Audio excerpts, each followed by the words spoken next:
Hi, Roscoe here.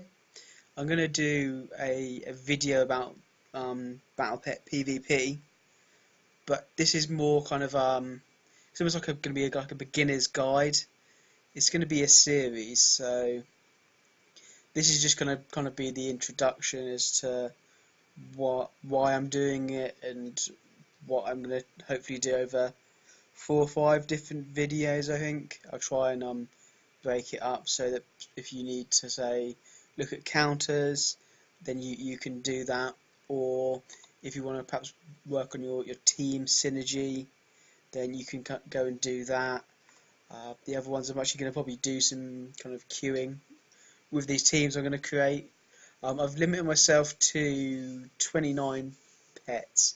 All but 5 of them I think are used in some of the guides, like the pet guides for PvE. So I have kind of guessed and assumed that you have all these pets. Most of the guides kind of require a lot of these, but if you don't, I mean, most of these are fairly straightforward to get hold of. Either from the auction house, you can go and farm the drop, or you can go and catch some of these as well. You can just catch like a rabbit or one of these phosphor rats. The ones I've added, so the ones that you might not have, are the SS Phosphor Rat, the SS Wicked Soul, the SS Fiendish Imp, SS Alpine Foxling, and whatever it is, an SS Bone Serpent. So you can kind of see from all those that speed is an important kind of stat in PvP, or Battle Pet PvP. So I'll kind of go through the power of pets, the stats, and things like that. Probably in the next video. This is just more kind of the introduction. As I said, all these pets are hopefully ones that you've got, and I've made some kind of teams to explain some of the stuff that I'll try and go through. Yeah, because the reason that I'm doing this is I go on the Warcraft Pets Discord, and a lot of people in there will put I need a good team, or I want to get these 250 wins for the dire horn that you can get for it. I think it's that PP one. And they're like, oh, it just takes ages to do. Yes, this guy. You need 250 wins, and it's taking me ages to do. I'm just queuing and losing straight away. So I've used. I mean, I'm assuming that these people don't just collect, and they do kind of do some PvE, pet battling. So I've kind of selected pets they're going to be familiar with, and then hopefully we can kind of,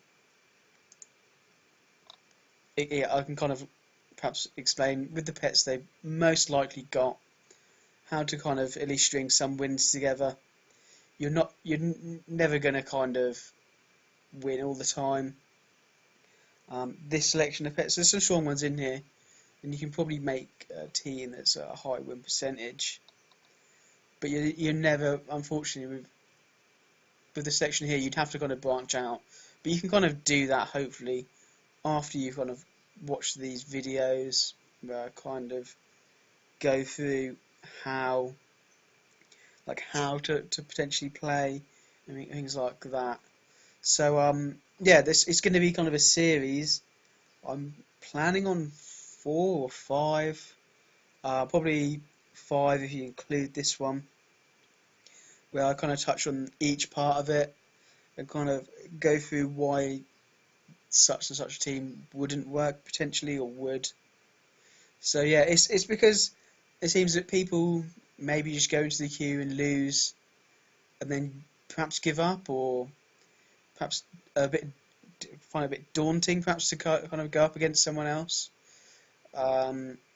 Especially because sometimes they can have kind of like a abusive, or not abusive names, but they can kind of have names where it's perhaps not always as appropriate as it should potentially be in the queue. Obviously, people name their pets. They name them like Dave, or like Little Robot, or something like that, and that's fine. And you can kind of recognise players from that.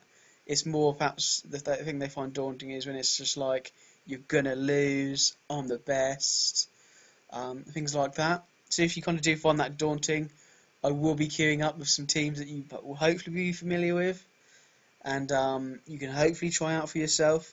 But I just want you to kind of know that you do lose. I lose all the time. Let's see if I can show you my overall win percentage. Yeah, so I mean, what, over a quarter of the time I lose. Don't draw very often, looking at that. But it kind of gives you perhaps the, well, Matcliffe makes you aware almost that even kind of players that play all the time, they do lose. I mean, if you watch any of the top kind of guys like Disco, he loses, and sometimes doesn't play correctly. Linoka loses. I know Gomamath loses. So I mean, and these are kind of some of the best players. These are the top players, and even they lose. And because it is almost like a blind queue, you don't know what to expect. But obviously with experience you do get that bit better. You can kind of start predicting people's moves and things like that. So hopefully you can pick up a few things, and then we can maybe get more people into pet battles, PvP pet battles. Even if you just want to kind of get your kind of wins, for the five wins for the event, 10 for the weekly, and then yeah, if you just go for those 250 wins, then maybe you can try and focus and look for the right bit. I'm going to try and keep this one a bit short, and then the rest of them, maybe go into a bit more detail about the synergy, counters, things like that. Yeah, so thank you for watching, and I hope you kind of do like this idea. I know a lot of the people that watch my videos are quite experienced in pet battling, so some of this might not apply, but some of it could be useful, and you might think, oh, I've never fought for that way, or never tried it that way. So, well, you have to see. I mean, if it's a bit kind of basic for you at first, I mean, I want to try and explain as much as I can, but not kind of bombard people with information. So, yeah, you're welcome to watch it if you've played a lot of pet battles. But if you haven't, then this is hopefully going to be kind of a good resource for you to use. Thanks for watching, and you'll see me, and I'll see you hopefully in the next probably 5 videos, I think. Thanks.